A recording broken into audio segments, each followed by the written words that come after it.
redshirt freshman Stedman Mayberry, and you look like a different player from last fall. How is what'd you do over the last year to get yourself more game ready? I had to get myself mentally and physically prepared. A lot of time in the weight room, a lot of time, doing drills outside on the field, a lot of time studying the playbook, and I feel like a more confident player who knows the playbook a lot more, and I feel like that way I can do my part to help the team.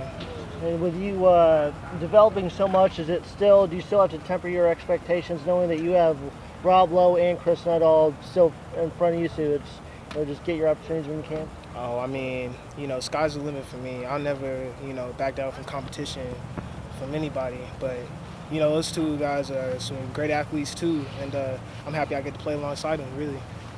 Can you think of a moment when it kind of clicked for you, where you started to realize what you can do out here on the field? I mean, I always knew what I could do. It's just the right opportunity comes, and, you start learning the playbook more, so you can really just do what you naturally can do. How much of an advantage is it, though, to learn from Rob and Chris, see what they can do? Oh, yeah. It's definitely helped me a lot.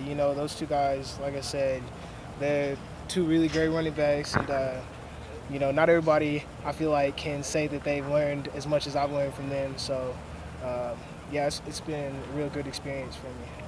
And obviously in practice, there's maybe a little bit more emphasis on passing due to lack of tackling.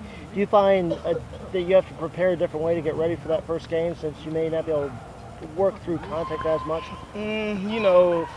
You gotta do your part. I need to get better passing situations, blocking situations. That's all situations that the running back has to do better in too. So really, no, I feel like I'm just crafting another part of my game. So.